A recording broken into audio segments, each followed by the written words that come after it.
Welcome. Thank you so much for joining me. I'm Dr. Lisa White.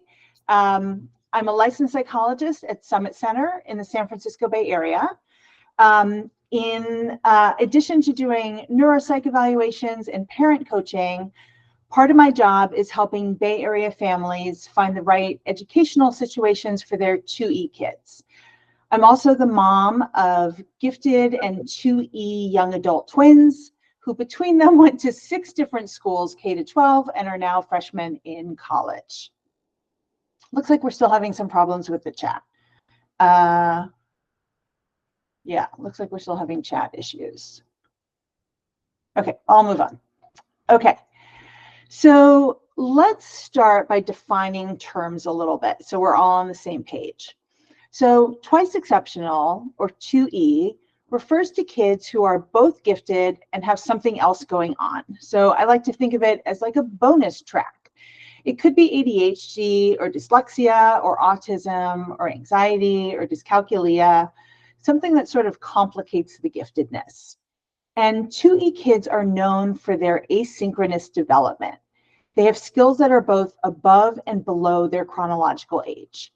Like their reading might be way above their age or grade level, but their executive functioning skills might be pretty delayed. 2E kids might also be extra sensitive and intense, and they might have trouble finding their people. These qualities, especially the asynchronous development, can make it really hard to find the right school. So a school that's academically challenging enough might not have enough support for executive functioning weaknesses, or a school that supports dyslexia might not go up to the right level in math. Or it might be full of like typical kids who your 2E kid doesn't vibe with. So let's jump in. So when I think about school choice, I like to envision it as a Venn diagram with 5 circles: parents' choice, child's choice, financial, logistics, and what I'll call academic style. So let's break it down. The first 2 I want to talk about are parents' choice and child's choice. This is what really appeals to you or your child about a school or educational situation. So it could be the school has a really beautiful campus and the teachers seem super engaging, or they have great enrichment classes.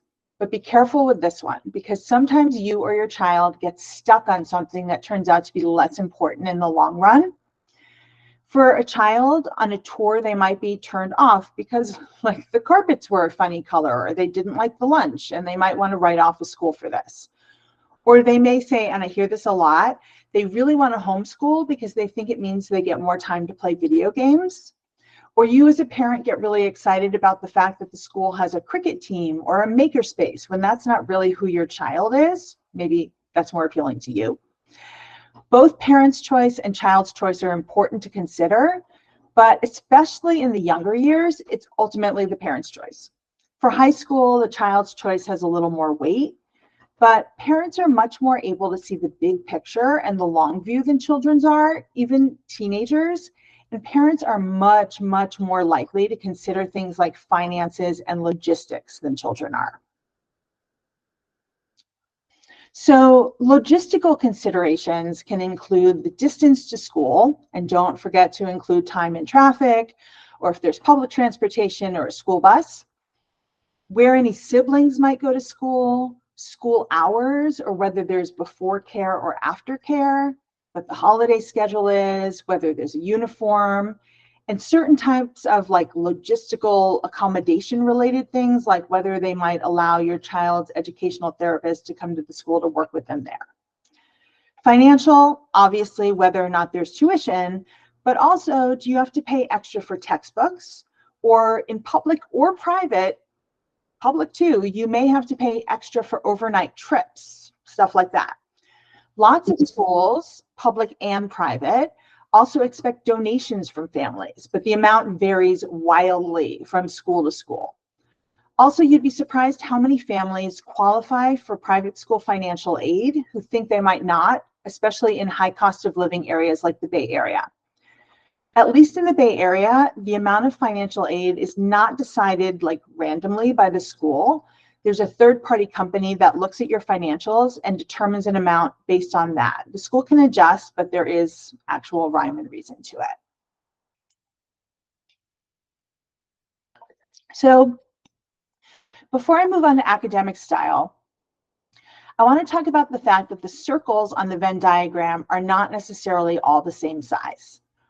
For some families, the financial piece might be more important than the child's choice, or the logistical piece may be the most important of all. And for a family with 2 working parents, the fact that their favorite school is an hour and a half away in traffic may just kill the deal. Every family is different and makes decisions based on their own personal needs.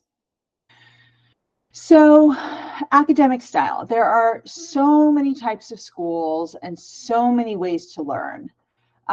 Deciding the optimum academic style encompasses a huge number of decisions and is the most complex of the circles on the Venn diagram. So let's go there next.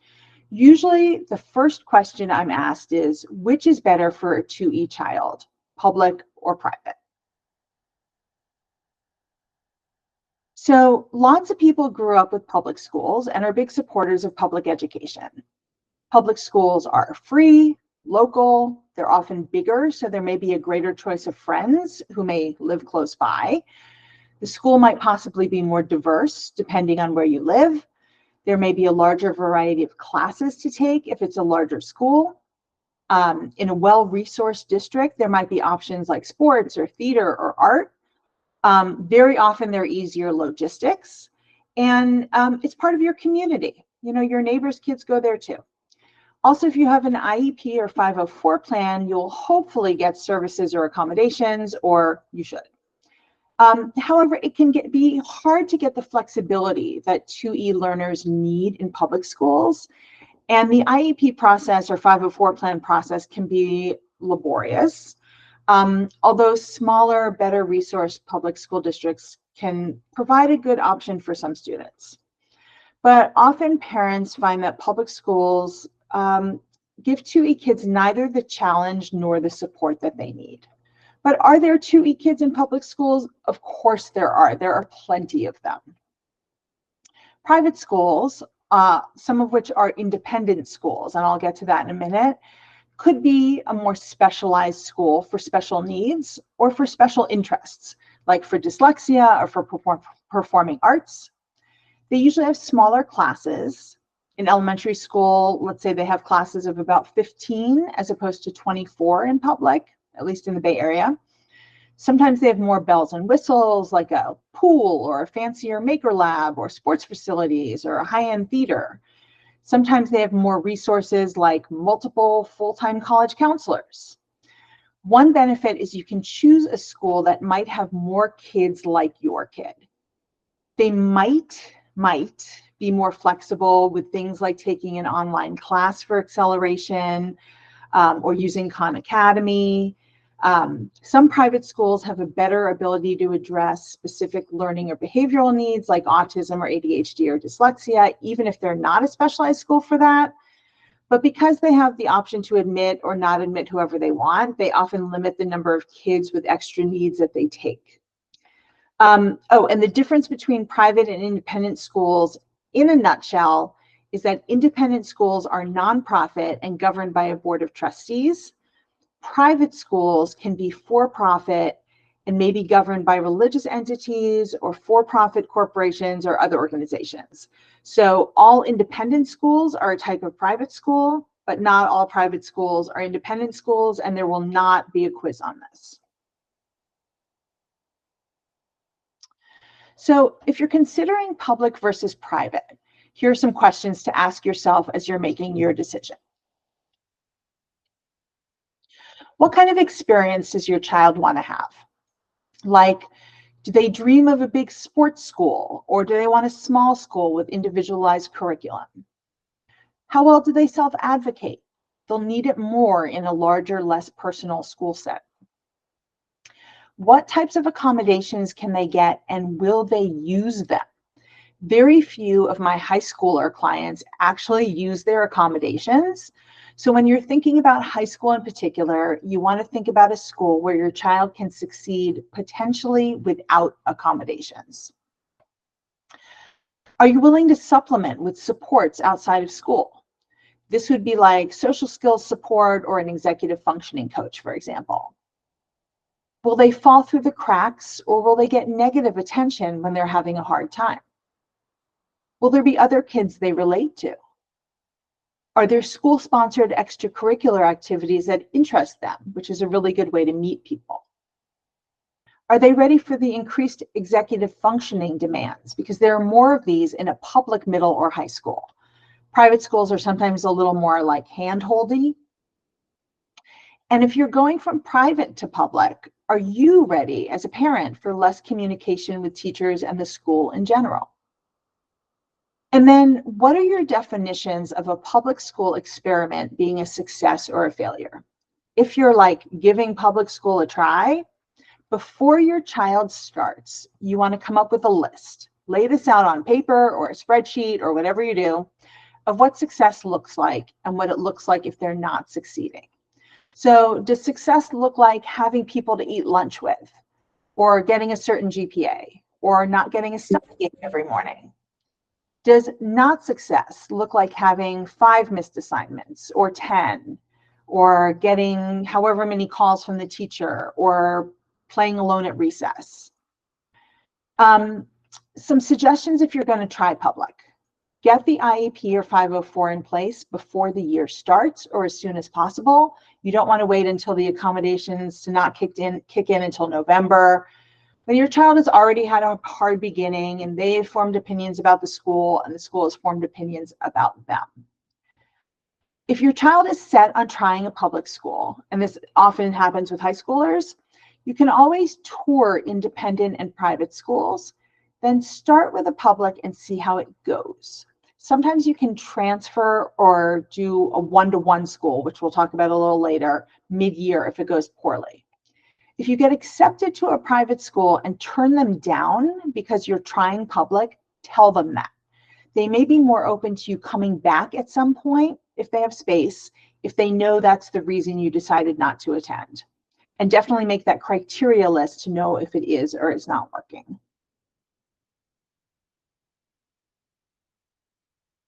So maybe we'll take some of those questions now. What do you think, Elizabeth? Yeah, that sounds good.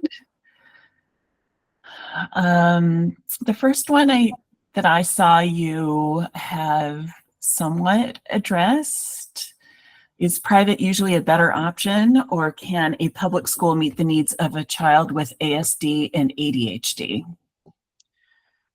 Well, I mean, that's what we're talking about. So it depends on your child. It depends on what their ADHD or ASD looks like. We're going to go on and talk in more detail about more questions about what to ask a school, more details about private schools. I mean, hopefully we'll get to the answers to your questions. So ask again if by the end if we don't come up to that. The next question was, is an independent school the same as a charter school? No.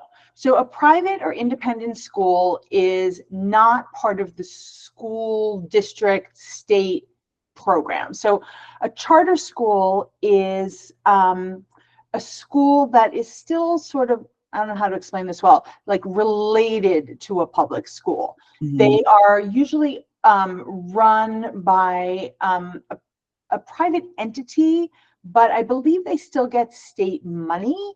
And they still sort of have to do with public schools. A private or independent school is totally separate and is run by a separate organization and so on. I think I'm explaining this very poorly, and if someone has a better answer, please put it in the chat or in the Q&A. But no, they're very different. Sometimes a charter school can sort of look like a private or independent school, but they're different. I know in some districts you can get I believe it's a voucher. We don't have this in the Bay Area, a voucher to attend a charter school, but I'm not up on that because we don't have that here. Mm-hmm. Someone asked if we'll have access to the slides. You'll be able to see the slides again as part of the recording, which, like I said, will be available for free for a few weeks. We'll be sending you a link. And the next question, is there school for ADHD students? If your student is advanced intellectually, could they skip some level? Sounds like that's two questions. So I'm not sure what the question is. Is there a school for ADHD? Is there a school for children with ADHD? Hmm. I think that's would be asking about a specific school, and I mean I think it varies in different places in the country. So I'm not going to give specific schools. Yeah. And what was the second part? If your student is advanced intellectually, should they skip some level?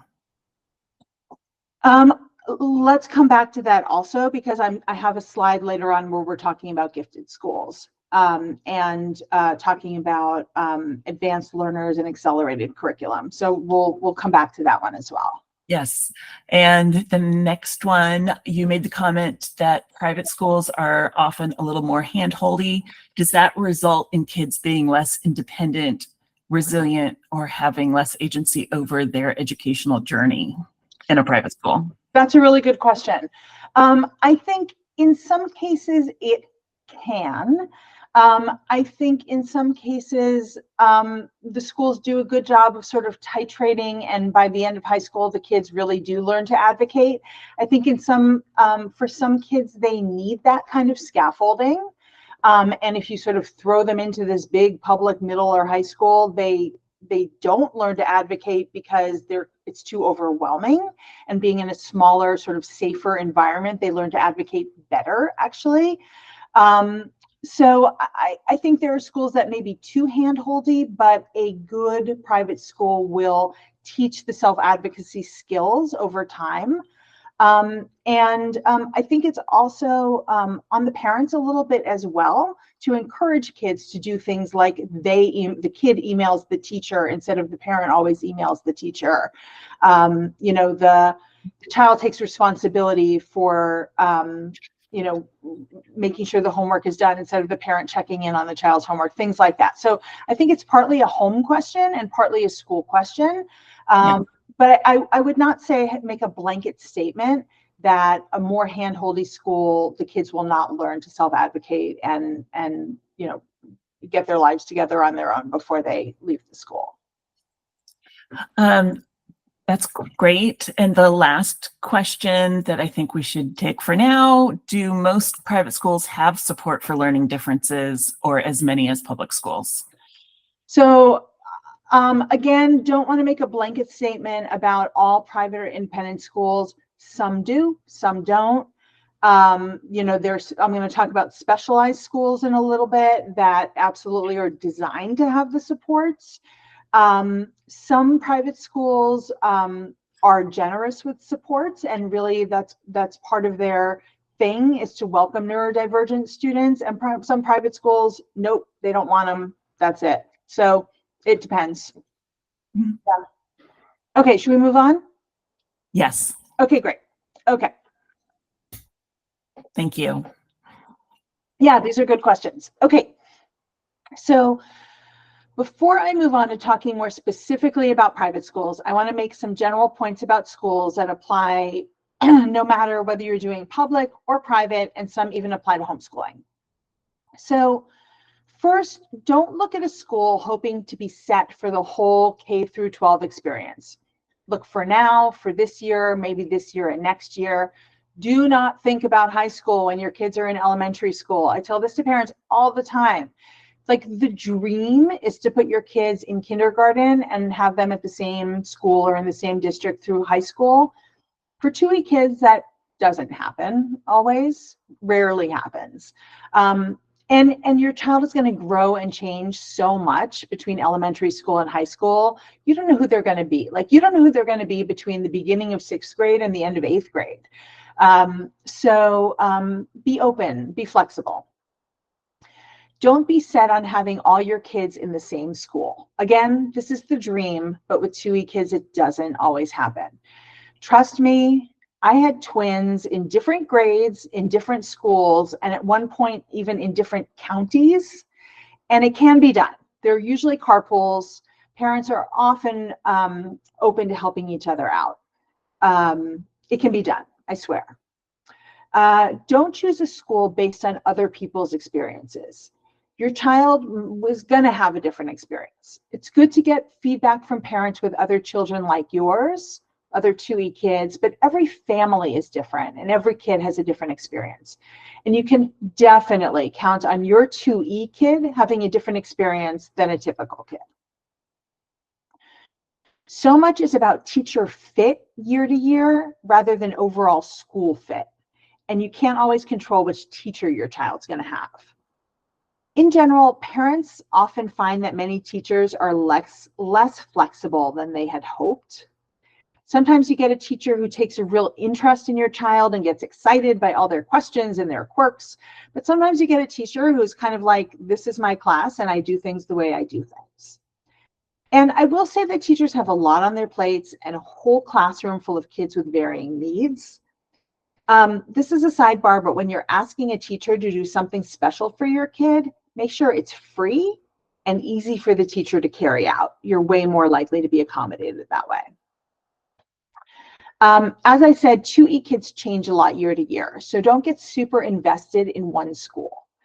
Most 2E kids switch schools a few times. Focus on your priorities at each point in time and decide what you're prioritizing for. Despite what they look like on their websites or what their admissions officers say, there is no completely perfect school. I always say that with 2E kids, it's never like, which of these 7 schools should I choose from? It's always, what can I make work for now? So what's important right now? Sometimes the social and emotional aspect may be more important than challenging academics. We took my own 2E son out of a school where he was bullied and put him in a wonderful school that was super supportive and where he made friends, but where he was definitely not academically challenged.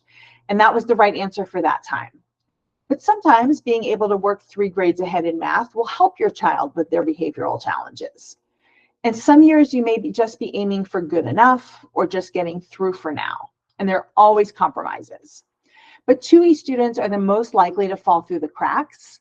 So it's important to look for an environment that will like hold them and catch them as they need.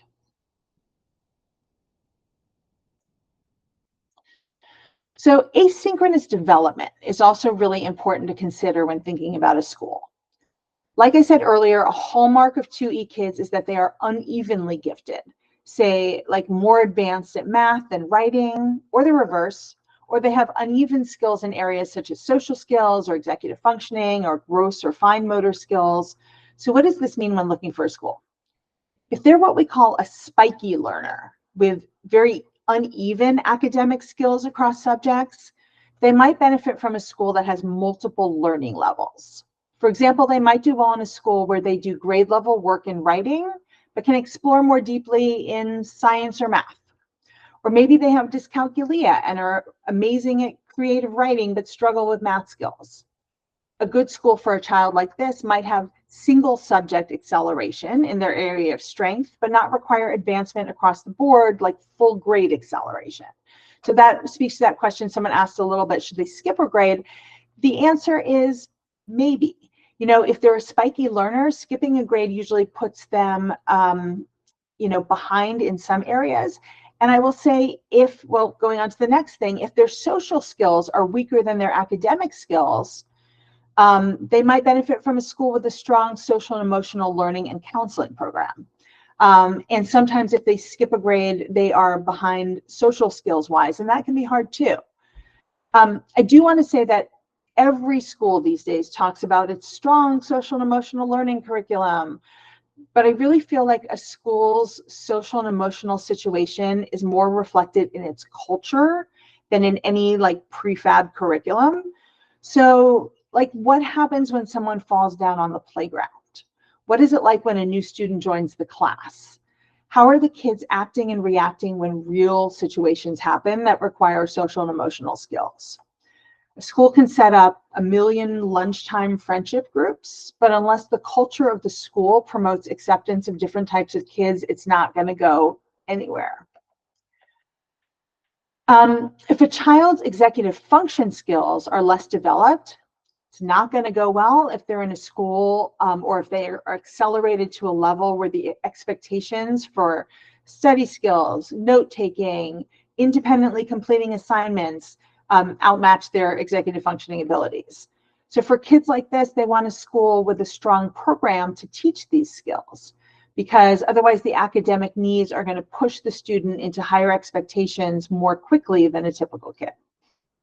I do find that a lot of schools are really weak on explicitly teaching executive functioning skills. They somehow expect like middle schoolers to learn them through osmosis or magic.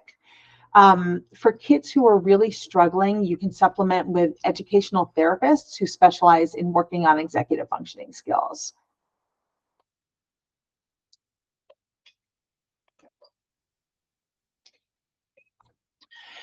So people are always talking about needing differentiation, but what does that actually mean?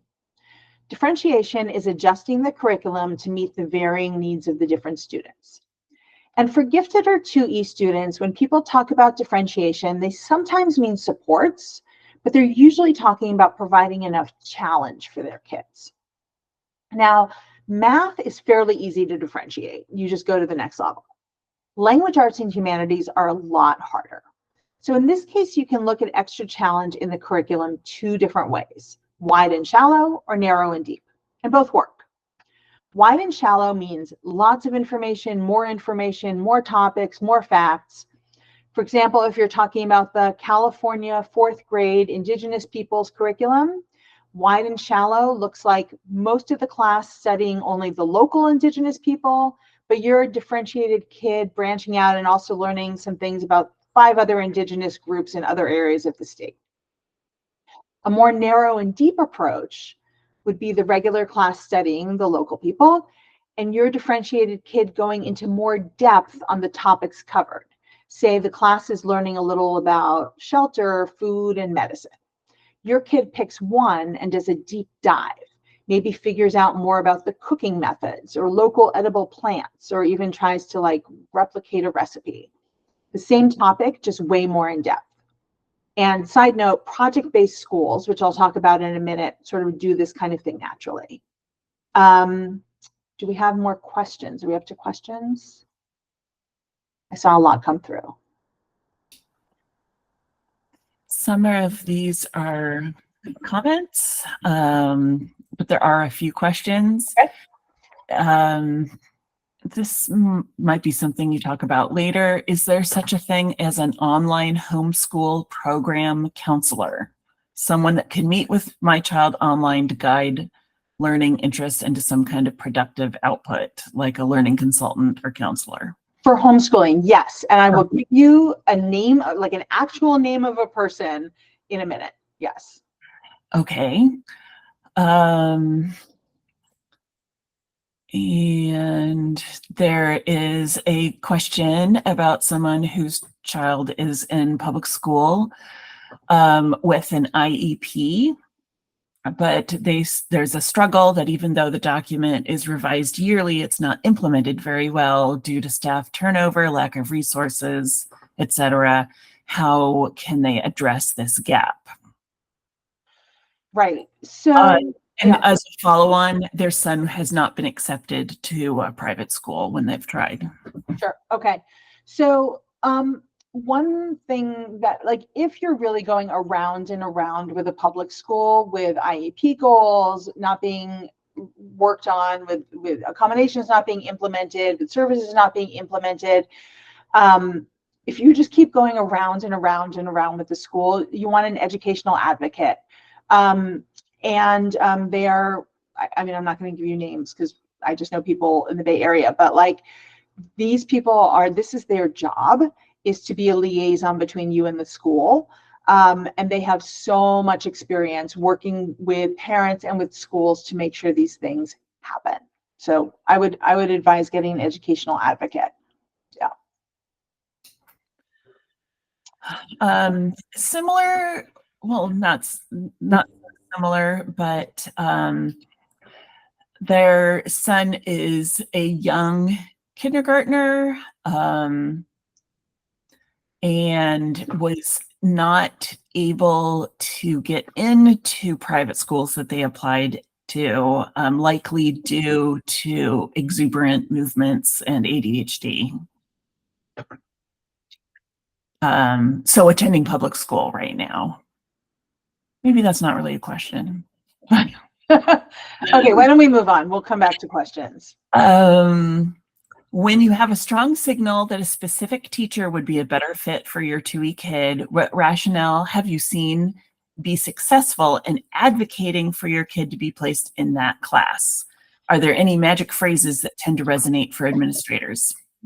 So it depends on the school. Some schools are like, no, they will not, they have their methods and they will not budge. And schools like that, the more you push, the more you just piss them off and they will not budge. If they have some schools just won't budge, and that's the end of the story. Schools that are a little more flexible, what you can do if your kid had a good teacher like this the previous year, you can say some of the things that worked well for my kid that this past teacher did were X, Y, and Z. And from what I understand, next year, X teacher does a lot of the similar things. And we were hoping that, a continued style would really allow him to succeed in the way he did this year, or the opposite, right?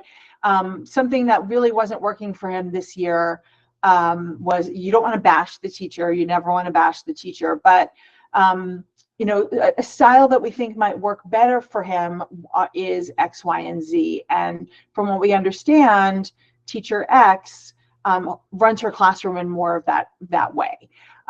So you can try that. That's sort of like the most polite, sort of appropriate way to do it. But just know that some schools are a no. Yeah. What are your thoughts on schools focused on supporting ASD learners for a kid who has low support needs? Is there a social benefit? Say that again. What are your thoughts on schools that are focused on supporting ASD learners, autism spectrum? Yeah. But the kid doesn't need all of that support. Is there still a social benefit to attending a school like that? Okay, so I think they're talking about a specialized school. Yes. Okay, I'll come back to that. I have a slide about specialized schools. Yeah. Okay, that sounds good. How you mentioned self-advocacy and supports. How do you see the pandemic interruption in in-person schooling has affected 2E kids, and how might that predict school fit? Wow, that's a really big question. I think it really depends on how old your kid was during the pandemic. I think, how it affected a kindergartner, how it affected a high schooler, like these are all vastly different. I don't know that I can answer that question, not like without going through like all these different ages and stages. I think for a lot of kids, for 2E kids, the pandemic kind of let them go into a hole and not have to learn some of what we call social executive functioning skills. So, reading the room as well, situational awareness, reacting to others' emotional experiences, initiating dialogue, using humor appropriately. Like, I think a lot of social executive functioning skills really went by the wayside during the pandemic because kids were on camera with their camera turned off.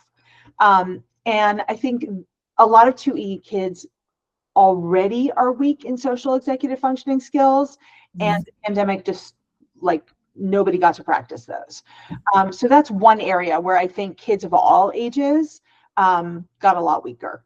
I think I'll just kind of keep it to that because it's such a big question. Okay, thank you. And then last question maybe for this segment.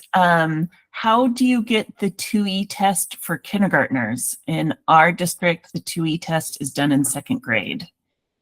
I'm not sure what the 2E test is. Sounds like the gifted test, maybe. Maybe the gifted test. So there's no test for 2E. How you find out your child is 2E is through usually a neuropsych evaluation, where you can find out about their strengths, their challenges. Are they gifted intellectually with ADHD, or are they gifted academically with autism, or whatever it is. And so you generally find that out through a neuropsych evaluation. If you're just asking about a gifted test, it varies across the districts what age they do a testing for giftedness, and that's usually something like the COGAT, which is done through the district. You can privately have your kid IQ tested or IQ and academic tested at a place like Summit Center through a educational psychologist or a neuropsychologist. They exist all over the country. It's, often you pay out of pocket for this because there's no medical reason for it. And oftentimes schools won't accept those. So know that schools often say, well, we won't accept this for the gifted program. We need to do our own testing. So, yeah. Okay, should we move on? Yeah, I think so. Okay. So obviously 2E kids are gifted and they need the challenges that gifted kids need. But is a school designed for gifted kids the right place for them? So the answer is maybe. It depends. There are gifted schools, and then there are high achieving schools, which is what I'm calling academically accelerated schools that don't teach within a gifted theory framework. Their teachers are not trained to work specifically with gifted kids, and so on. Some people think of these high achieving schools as college prep schools. Some gifted schools and most high achieving schools are designed for high ability, highly motivated, fast processing students who can move rapidly through content. So if a 2E child is a slow processor or has challenges with working memory, this is not the place for them. Other gifted schools focus more on the characteristics of gifted kids and emphasize creativity and exploration, and this can be a good fit for a 2E learner. Some gifted programs allow for that asynchrony between subjects and will have single subject acceleration, and others will expect a high level of performance across the board.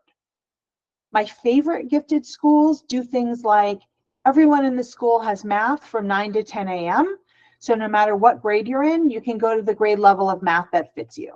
You might have first graders and sixth graders in the same class, but because everyone's on the same schedule, it works out. I also find that sadly, quite a few gifted schools are not so interested in accepting 2E students. And of course, a school for gifted kids has 2E kids among its students, but often they don't specifically accept them if they know they are 2E. And then on the other side of things are what I call supportive schools. These are specialized schools. These are schools designed for kids who need extra support in various areas, like a school for kids with dyslexia or autism, or a school that has behaviorists in the classroom, or even a school that is for kids with various kinds of learning and processing disorders. So in one class, there might be kids with ADHD, level 1 autism, and dyscalculia, and the school does a lot of differentiation so everyone gets what they need. For 2E kids who are really struggling, these schools can be great. They can also be good for supporting a kid for a few key years, and then they transition back into a more mainstream school. The one thing I find with supportive schools is that they sometimes can't provide the academic challenge that some 2E kids need. I know in New York City and other legendary places, there are schools that are really for 2E kids that provide both support and challenge. But unfortunately, we are not lucky to have any of those in the Bay Area. Coming back to that question that someone asked about whether their kid with ASD who was actually, very, very high functioning would benefit from a school for kids with autism because of the social aspects. I think it depends on the level of most of the kids in the school. I think if there are other kids with much higher levels of need, and your kid is the sort of the top of it socially, they're not necessarily going to benefit socially. I think the question is, are there other kids there who your kid will vibe with?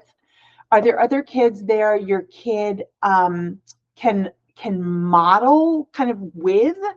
You don't necessarily want your child in a school where everybody is so far ahead of them socially that they're like struggling. But having them in a school where they are the top socially is not going to benefit them. I think some of these schools specifically teach social skills, which can be helpful. I will also say that in terms of social skills groups, they don't always generalize to the real world. And so I would look for a social skills kind of curriculum that is more real life and not just like sitting in a room role playing, but really more like what's happening on the playground and sort of working with kids there than just role playing in a classroom. That's sort of my comment about social skills groups in general. But back to the question, I think if your kid is on top of the heap socially, they may not get the benefit they need. But if there are other kids at their level that they can vibe with, it might be good. Okay. All right, so you often hear people talking about different educational philosophies or learning styles. Like right now, project-based is a huge buzzword that so many schools are latching onto. So let's talk about a few and how they work for 2E kids. So I do want to say that for all of these, schools adhere to them to a greater or lesser degree. There's no like governing body that says whether your school is project-based or not. And some schools really walk the walk and others don't. So project-based learning is a teaching method in which students learn by actively engaging in real-world and personally meaningful projects. So it's usually hands-on and collaborative as well. This can be very engaging for a 2E kid, and lots of kids with ADHD thrive in project-based schools. But sometimes the physical space can be a lot for a sensory sensitive kid. So if there's a lot of noise or activity, and sometimes they need a little more containment and structure. So that's something to pay attention to. Also, a lot of schools say they're project-based when they're only a little bit project-based. One thing that can be nice about project-based schools is that generally there are few or no tests, just presentations of work. And so for kids who get test anxiety or don't test well, it's less to deal with. Okay, Montessori. People always ask me about Montessori for 2E kids, and I find it's a mixed bag. On one hand, mixed age classrooms can be great. When your kids are on the younger side, they have more opportunities for challenge, and a lot of 2E kids get along better with older or younger kids. But there's often a lot of self-directed work required in a Montessori classroom, which can be hard for a kid with poor executive functioning skills. And sometimes it can be hard for a Montessori school to accelerate enough when kids are on the older end. So it depends. Also, again, any school can call themselves Montessori or Montessori inspired, and it varies how much they actually adhere to the original Montessori principles. One-to-one schools. So these schools exist online and in person, and most of the ones I know are 6th through 12th grade, with some exceptions. And they're unique because every class is just your child and the teacher. Fusion is probably the largest one. It's national, but there are a lot of smaller local one-to-one schools as well. There are a number of benefits of one-to-one schools for 2E kids. The main one is that the need for accommodations sort of goes away, especially if you have a teacher trained or who has experience working with 2E kids, or at least kids with ADHD or dyslexia or ASD or whatever the challenge is. Also, in some one-to-one schools, they can move the curriculum along more quickly, but this is not my experience with all one-to-one schools. Some just say, this class will take 25 lessons, and it takes 25 lessons no matter how quickly your child wants to go through it, so check on that. They will, however, slow down the curriculum if your child needs more time to absorb it. I like to call these schools the like back pocket schools, because for most of them, you can start anytime. You can start in October, you can start in March. And they can work really well if you have to pull your child out of another school and need to do something quickly. So you keep the information about them in your back pocket just in case. Some kids do one class at a one-to-one school, either to supplement homeschooling or because their regular school doesn't give it, or at summer school. And some kids do their entire school program one-to-one. The biggest downside, of course, is the social aspect. Many of the in-person one-to-one schools have small group electives, or the kids all have lunch at the same time, or they have field trips, but really the social aspect is greatly lacking. But they can be great for filling in gaps. And I want to shout out to our friends at Pacific Prep, which is an online one-to-one school that is K through 12 and has teachers trained in working with 2E kids. So they are great. And because they're online, they're anywhere in the country. Online schools in general versus brick and mortar. A lot of people got really burned by the idea of online school during the pandemic, but for some 2E kids, it can actually be good. What went wrong during the pandemic was that teachers were not trained to teach online, and they had about like 5 minutes to transition, which was really not fair to them. A good online school or online classes are designed that way with teachers who are experienced, and they often limit class sizes, so it works. There are two types of online classes. There's synchronous and asynchronous. Asynchronous means that your child does the work on their own, maybe sometimes checks in with the teacher, but there's no like class. You as the parent often have to be the manager, and this is often not the way for 2E kids and their parents to have a beautiful relationship, especially if they have executive functioning challenges. I find that synchronous classes sometimes work a lot better. These are like classrooms online. There's a teacher, there's a set time for class, there can be class discussion, there are other kids there. And if you pick the right classes, it can be way more engaging and your kid is more likely to stay on track. But they do need to show up, probably participate, possibly keep their camera on, so on. For some kids, this is like a no-go, but if you pick the right classes, they're more likely to engage. I also want to say there are accredited online schools, which can take the place of a brick and mortar school. And then there are a lot of places that do online classes, some especially for gifted or 2E kids that are not accredited and cannot take the place of school. In order for this, like them to sort of be your school, you have to technically be homeschooling and use these classes as your curriculum. But there are online schools where it is an official school, like the Davidson Online School or Stanford Online High School or Laurel Springs. They are accredited. Okay, stepping outside sort of the typical outside schools or forest schools. These had a boom during the pandemic, but there were some before and there's still some now. These are what it sounds like. Kids spend the day outside and they also do some learning.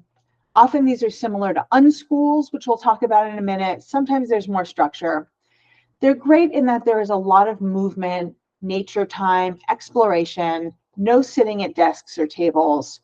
The downside is that they're usually very small, so there are fewer choices for friends, and kids may get an uneven education. But all that outside time and limits on technology can be great for a 2E kid.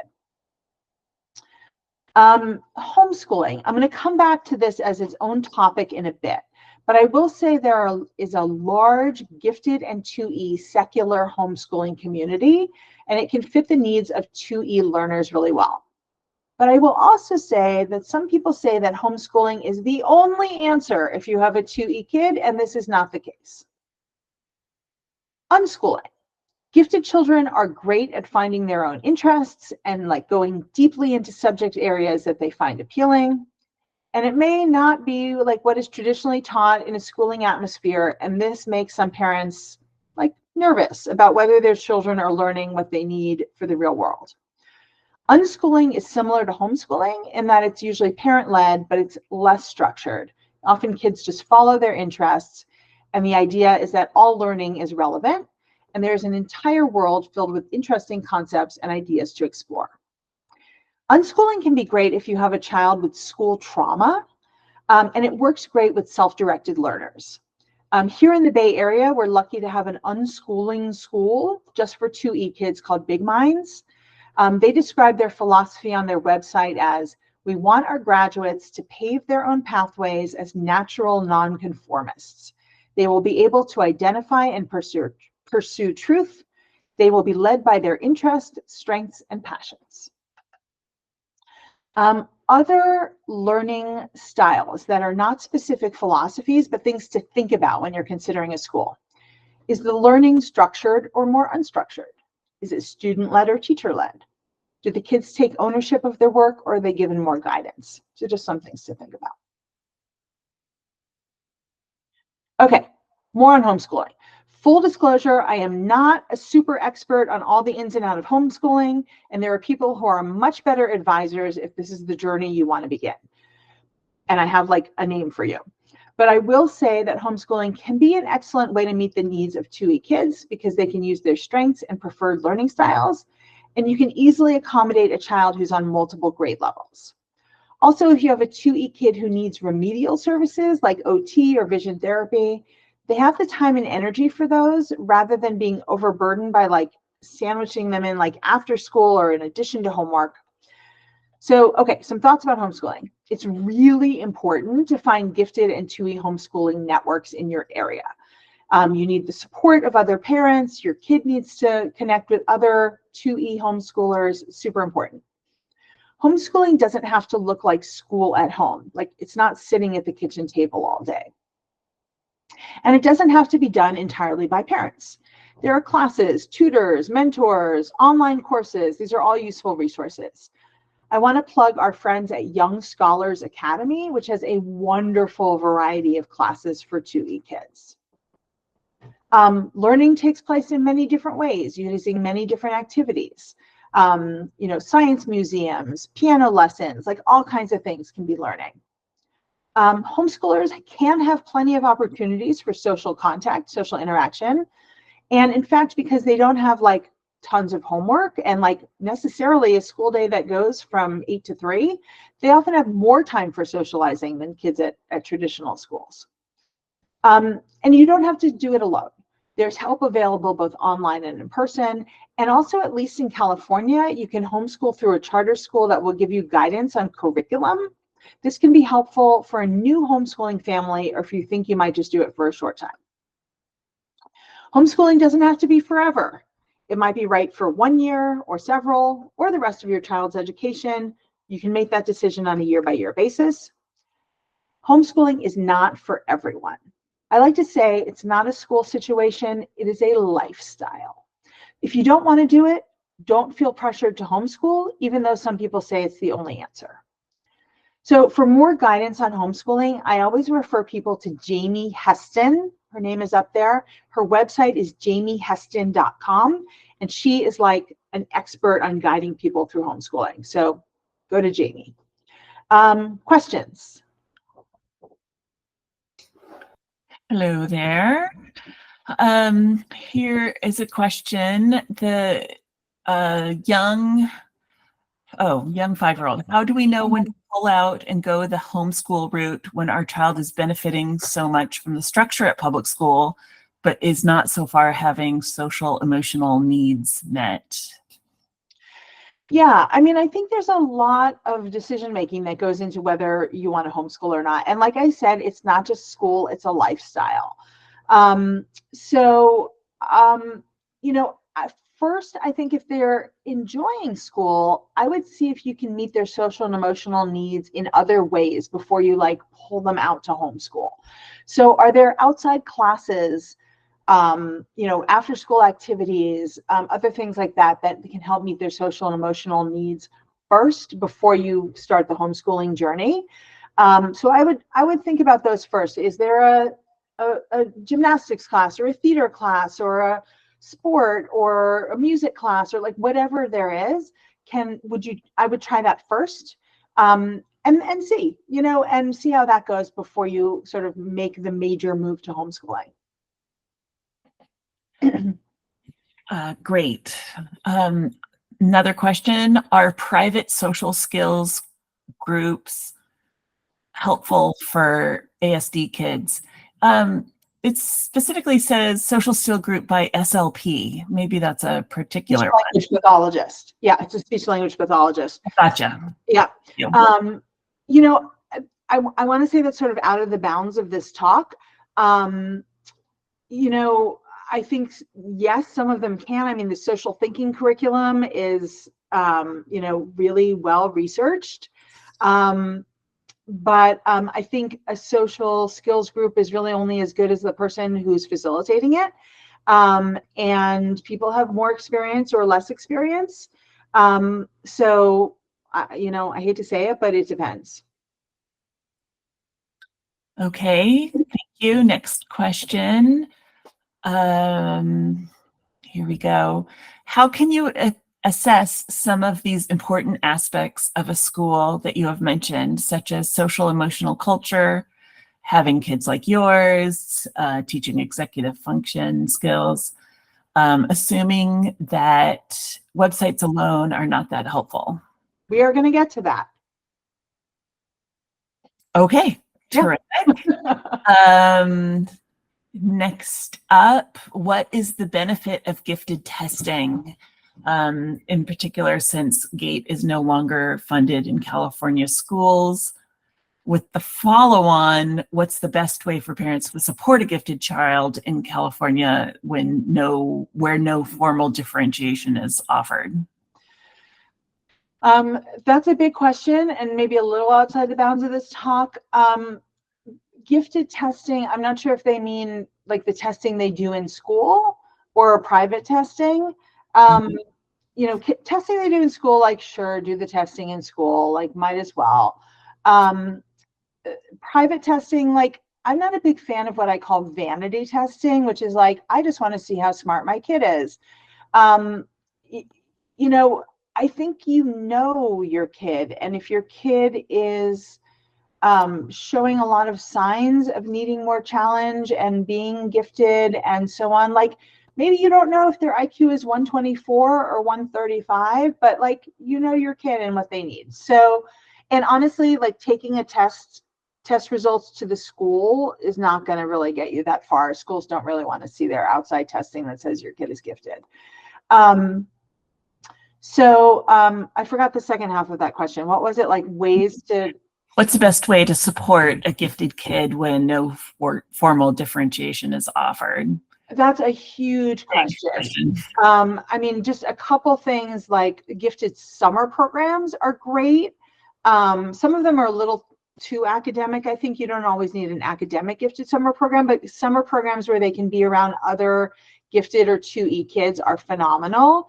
And then once they make those friends, like, make a point of keeping up those friendships, even if you're driving like 3 hours to see them.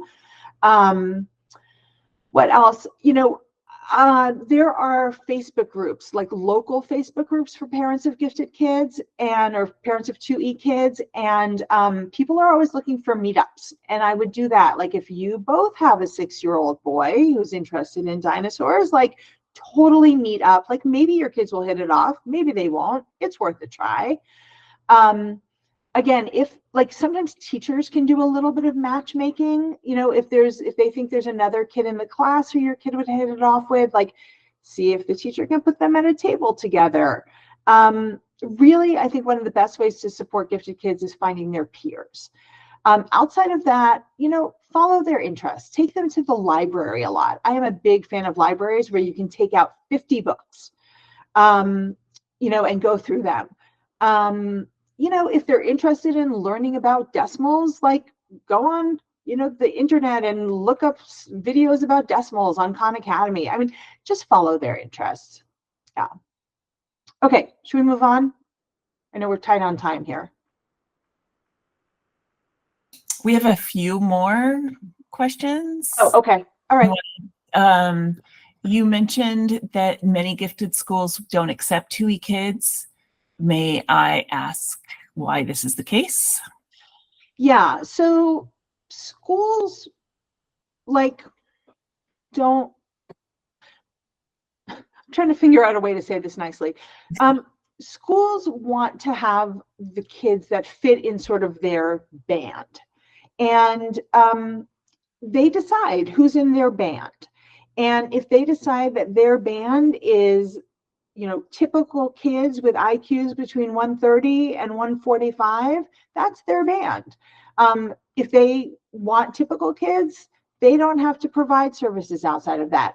Providing extra services costs money, costs time, whatever, and that's their choice. Accepting 2E kids can mean opening themselves up to sometimes kids with behavioral challenges, kids who struggle socially, kids who don't read as well, like whatever it is. And I think that's part of the reason why they do it. I think also some of the schools, some of the more, like a more typical school that accepts some 2E kids, they limit the number that they choose to avoid becoming a 2E school.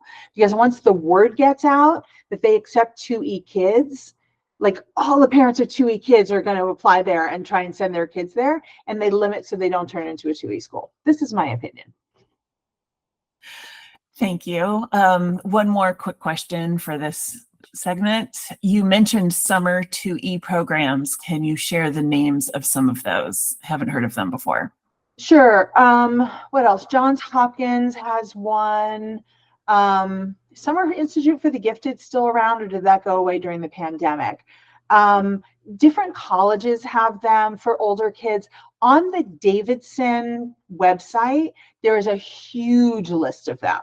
I mean, there's like a million of them. So go to the Davidson Institute website and try and track it down there, or probably Google Davidson summer gifted programs, and you'll probably find it that way. There's a million of them. That's great. Thank you. Okay, let's move on. Back to more traditional schools, moving away from homeschooling. So how to find out about a school. So every school is perfect on its website. Every admissions director works at a perfect school that will be perfect for your child. Like, this is what they will tell you. This is obviously not true. Looking on review sites like niche.com, those kind of things, they are not reliable at all. Often schools ask parents to post positive reviews, or only very angry or very happy people post reviews. Like on Yelp, you rarely get restaurant reviews that are like, I went to this restaurant and it was fine. Like, reviews for schools are the same way. Only people with extreme feelings generally post reviews, or the schools are asking people to post. So you don't get reliable information that way. Better are local, like parent email lists, parent websites, or Facebook groups, especially if they're for 2E kids. Like in the East Bay here, we have Berkeley Parents Network. Like other areas have different like parent websites, often like information websites, review websites. Those can be more helpful. Usually they're for typical kids, but sometimes you can post a question of your own and ask about 2E kids. Yeah, I think most areas have a gifted parents Facebook group. Also, that can be helpful. See if the school will connect you with a current parent. Of course, it will just be a happy parent, but at least you can ask them questions. You can ask the school if they'll connect you with a parent of a kid with ADHD or whatever, and maybe they will and maybe they won't, but you can ask. For a public school, see if you can connect with a PTA parent, or see if they have a parent group for gifted or special ed. But lots of times the PTA parents know a lot of people and can connect you with somebody. Can you go to a non-admissions event at the school? So this works better for high schools who might have a public like theater performance or art show or science fair. Or if you have a friend with a kid at a particular school, see if you can go with them to an event. That way you get to see the school in a non-admissions context. But also attend all the admissions events that you can. Tours, open houses, info sessions, whatever, because you hear from different people at different events and you get slightly different information. But even more, you get a chance to see who the other families are that are interested in the school. Do they look like your kind of people? What kinds of questions are they asking? There are also current parents helping out at these events, and you might be able to like engage one of them in casual conversation. Do not be intense or it will get back to the school. Also for schools you're really interested in, they track which admissions events you go to, and what's called demonstrated interest is a good thing. So those are just a few ways to find out about a school, aside from just talking to the school directly. And then when you get a chance to talk to someone at the school, likely an admissions person, you're going to want to ask questions about things that directly impact your 2E child. Most importantly, do not ask in like a bombarding way. You do not want the school to feel defensive or turned off. But you do want to know the answers, because you don't want to send your child to a school that can't support them. Like, let me repeat that in like flashing lights. You don't want to send your child to a school that can't support them. So you can ask, do you have a learning specialist? Side note, you can look for this on the website. And I think it's super interesting when some schools make you dig for that information on like their learning support program, and others have it very easy to find. I think that says something. Is the learning specialist full-time or part-time? What is their primary role?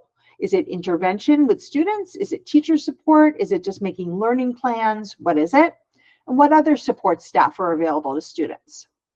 How do you support kids who are neurodivergent or learn differently? Side note here, make sure they understand what neurodivergent actually means. Some people who are underinformed think it just means autistic. Do you have many neurodivergent kids at the school already? Do your teachers have any training in working with kids who learn differently? What types of accommodations are typical for kids with ADHD or autism or your specific diagnosis? What is the process for a student to get a learning plan? What do you require in terms of outside documentation to provide a learning plan? And honestly, I would not come in with a list of 40 questions. You want to ask them sort of the basic questions to get enough information to get an idea whether this might work, and not overload them and not make them think like this person is impossible. So applying to private schools, what is the typical admission cycle? And this may vary depending on the school and where you live. Schools either have an admissions cycle or rolling admissions. A cycle means things happen at specific times of the year, and rolling admissions means they have the admissions process open throughout the year until they fill their classes. So often schools that have rolling admissions are less competitive, but not always. The usual entry points for school are kindergarten, middle school, which is sometimes 5th grade and sometimes 6th grade, and high school, 9th grade. At more competitive schools, it can be hard to get in during other years just because there's no space. But it never hurts to ask. It also never hurts to ask if there's space available mid-year, like for January. You never know. Families move away, families leave for other reasons. A typical private school application process follows a few core steps. Open house or info sessions starting in September for admissions the following fall. So you have to think about this a year out. For younger kids, these events are often just for parents, but for high school, the student is included as well. Shadow days. Sometimes they don't have this for younger grades, mostly like middle school, high school. Testing, this might be the IC or the SSAT or the HSPT. This is often optional these days, but some schools have replaced it with a proctored writing sample. Teacher recommendations, essays, interviews. For kindergarten, instead of an interview, it's often an observed play session in addition to a parent interview. And then you apply for financial aid if you're doing that. So some tips. For a shadow day, have your child go in with a goal. 5 things they liked and 3 things they didn't like. This keeps them both busy observing things and also doesn't get them bogged down in how they didn't like the color of the walls. For high school shadow days, they should keep in mind, and middle school shadow days, keep in mind that every moment counts. The student who is leading them around will report their observations back to the admissions office. So have a good attitude then, ask them questions. If you feel comfortable, answer questions in class, like everything counts. And then this is a question I get asked a ton. How to present your 2E child as an applicant in essays and in interviews. Now, you want to be honest. You don't want to pull a bait and switch because schools hate that. And you don't want a school that can't or doesn't want to support your child. So be specific about what their diagnosis looks like for them. So instead of just saying my child has an ADHD diagnosis, the school's idea of ADHD might not match up with your child's like version of ADHD. So you want to say like so-and-so has an ADHD diagnosis, which for them looks like X, Y, and Z. But you want to balance the information and lead with their strengths, also in descriptive ways. You also want to talk about how you'll partner with the school and what you're doing to support their diagnosis. You know, that you're supporting on the outside with OT or with this or with that. A school doesn't want to feel like you're dumping your kid on them to fix, which of course you're not. Do you submit the report? Generally not right off the bat, unless the application asks for it, like at a supportive or specialized school. When you talk about the diagnosis, you can say that a report is available upon request. And then you just submit the most recent report and not 10 other associated reports with it. They don't want a million things to read. They don't need like reports dating back to like when they were 4 years old. And they just want to get a good sense of if your child is a good fit. You can often, if the report is like endlessly long, like a lot of neuropsych reports are, including mine, you can often have the person who, like the evaluator, write one that's a more streamlined version of the report, like designed to go to a school. You'll probably have to pay for their time, but sometimes that can be helpful. It's kind of terrible, but unless it's a gifted school, don't describe your child as gifted. It's kind of a dirty word. You can say advanced learner. You can say academically accelerated if that fits. And when you're describing your child in the essay, be specific. Every single child who is applying to that school is curious and loves to learn, all of them. So this is that show, don't tell thing that you learned in elementary school writing. You need to tell them briefly that indeed your child is curious. They were interested in otters, and so on their own, they researched and built their own otter habitat out of toilet paper tubes or whatever. If the admissions people remember your child as like the otter kid, that's not a terrible thing as long as they're memorable in a good way. But don't make it up or it'll be super awkward when they ask your child about it in the interview. Testing. So you can get accommodations like extra time for standardized tests. Instructions are on the test company's website, but leave yourself plenty of time for those to come through. And then often you have to schedule the tests a little bit differently. But honestly, many schools are test optional now. So unless your kid is a good test taker, it might not be worth it. If they don't mind taking tests, they can take the test, see what they got, and then decide whether to submit it. Teacher recommendations. So these can be tricky if your child hasn't had a good relationship with their current teacher, or if you haven't yet told your current school that you may be leaving. The recommendation form is usually like a questionnaire. They don't usually write a letter from scratch, and you don't get to see it. So obviously you'll give them a heads up that this is coming, and you can kindly suggest a few strengths to play up, but really you can't do a whole lot about what they write.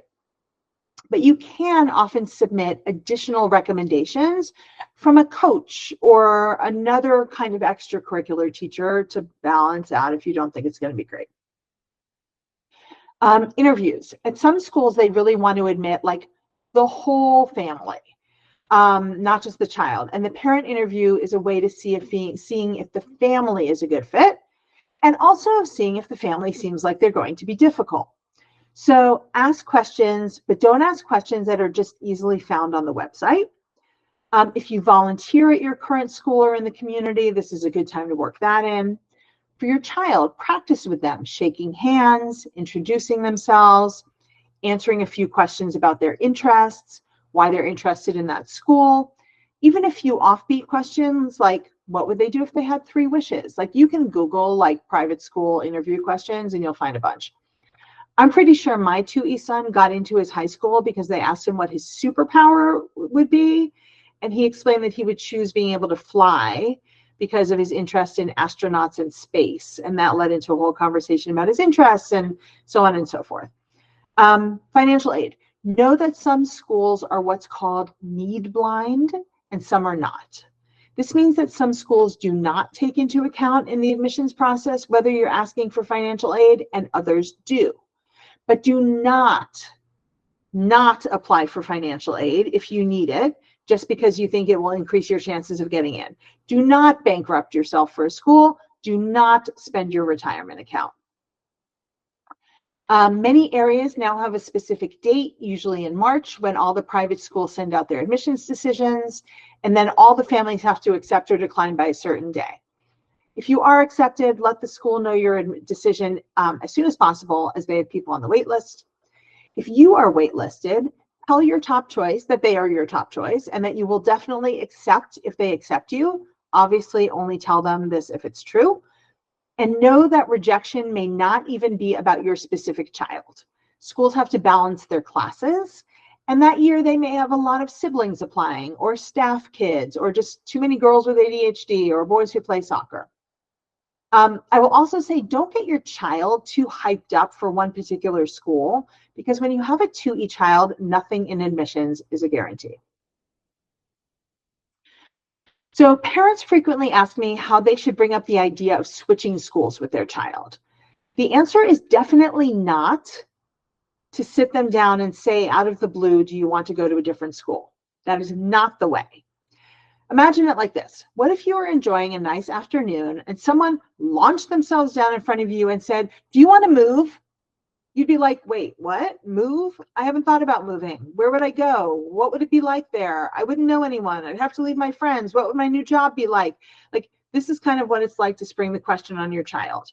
You may have been thinking this over for like weeks, but if it's news to them, they'll likely just say no, and then you're in an oppositional situation. So a few ways to do it better. One, don't like sit them down in the living room and like stare at them. Have the conversation while you're driving or cooking or walking the dog. Say you've been thinking about how they've expressed that their current school doesn't do X, or that they've been bored, or that the kids aren't super nice, and you're wondering whether a new school situation might be better. Definitely let them know that they didn't do anything wrong to cause you to think about this change. And then say you've been looking into some other schools and you can look at the websites with them when they're ready. And then maybe later that day or another day, you show them the websites, look at the pictures, show them the information about the Maker Lab or the theater or whatever you think will interest them. If there's a school nearby, you can drive over on the weekend or maybe after school to see where it is and what it looks like from the outside. Tell them what you like about the school and be upbeat, but like don't be a psycho about it. This is a process. So before we end, I want to reiterate some points. I think the most important takeaway is to think about schools for your 2E child 1 year or 2 years at a time. This can be hard because the admission cycle starts so far out, but generally if it's working, feel hesitantly safe, but have a backup. If it's not working, don't hesitate to make a change. Changing a 2E child's educational environment can make all the difference in the world. They spend the majority of their day, most of the days per week at this place, and if it's not feeling good, that impacts their life in a major, major way. Sometimes a change of environment can really reduce some of their challenges or improve their mental health a great deal. This in turn impacts the entire family. There's a saying that a parent is only as happy as their least happy child, and I think you could say that a family as a whole is only as happy as the least happy member. In terms of academics, while keeping your 2E child challenged is important, sometimes it's not the best or only reason to choose a school. Your child will not get less smart if they spend a few years in a safe and caring environment that protects them, but they coast a bit academically. Granted, if being bored makes them act out behaviorally, obviously this is not the answer, but for many kids, it's okay for a while. You can supplement outside of school if you really need to. Unfortunately, there's a lot about a school you can't know until you get there. Don't beat yourself up for choosing the wrong school if you thought you were making the right decision at the time. You're not like committing to life for a school. You can always change. And then once again, you don't want your child to go to a school that doesn't want them. This is so important to remember. You need to be honest with the school about your child's challenges. All schools hate a bait and switch. And if the school feels like they can't support your child, believe them. Don't force it. Nobody will be happy in the end, and you will likely end up leaving anyway. You don't have to go to private school. You don't have to homeschool. You don't have to do anything that other people tell you you have to do. There are 2E kids in every school, in every city in the country. It works to some degree for all of them. Don't spend your retirement or give up the job you love because you feel like you have to educate your child a certain way because someone told you that's the only way. Lastly, it will likely all work out in the end. For a lot of 2E kids, they mature, they grow, they learn skills. For many of them, if they choose to go to college, that is where they find their place and their people because they have so much more choice about where they go and who they want to be with. There are colleges with specialized programs for kids with ADHD, dyslexia, ASD, everything. There are college counselors who specialize in working with 2E kids. It's like a whole new world. But you kindergarten parents out there, you have to promise me you will not start thinking about this until your kids are in high school. Thank you. Questions? There are a few more questions, and if we have time, we can maybe go back to some of the ones we skipped. The first one, do you recommend doing neuropsych testing? When you say report, do you mean a neuropsych report? Yes, sorry. Yes, when I say a report, I mean a neuropsych report, or a psychoed report, or whatever it is. Do I recommend doing neuropsych testing? So my feeling on that is I always say it's only a problem if it's a problem. So if something is happening with your kid that is impacting your life at home, is impacting their life at school, is impacting their social life in a negative way, yeah, maybe it's time to do some testing. Find out what's going on. Because once you know what's going on, it gives you a more targeted way to help. But I will say that neuropsych testing is expensive and time consuming and in some areas of the country hard to find. You know, there are reasons to do it and not do it. Schools do testing as well, but it's different because when schools do testing, they are looking to see whether your child qualifies for services, like do they fit criteria to qualify for services. When you get neuropsych testing, it's more of like an exploration of, you know, what diagnoses they might qualify for, what are their strengths and weaknesses, so on and so forth. So it's a little bit different when the school does it than when you have it done privately. Yeah, it's a slightly different slant on it. But neuropsych evaluations are very expensive. Like in my perfect world, everybody gets one in 6th grade, but that's my perfect world. Here's another question. What do you recommend to be the 1 or 2 basic questions to ask a school if they are neurodiverse affirming? So neurodiverse affirming can mean a lot of different things. I would sort of go back to the questions that I talked about earlier about how many neurodivergent kids do they have in the school? What are the teachers training about working with kids who learn differently? You know, what supports are available for the students? And, you know, sometimes it's more of a vibe. And I will say that some people think that neurodiverse affirming means that neurodivergent kids should, I'm going to get in trouble with this, like that there shouldn't be like any reason to change who they are. And I have a slightly different take on that, which is sometimes kids do need to learn skills to live in the world that we have. You know, often schools fall a little bit on the side of kids need to learn skills to live in the world that we have. Yeah, your mileage may vary on that. I don't want to get myself in too much trouble.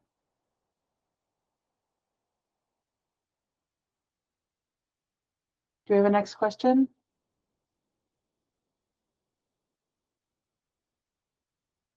Elizabeth? Sorry, I was muted. Thank you so much. There's one more I wanted us to get to. Do you find that masking to get by in public school is damaging or should be a factor in deciding what school to choose? So I I think there's masking and there's masking. I think there is, again, sort of like the last question, there's masking because we have to live in the world. And there's masking that is exhausting and, really kind of is ruinous to kids. And I think having your child having your child in an environment that is ruinous to them for whatever reason is not the right environment. I think that, an environment that is so different from who they are is not helpful.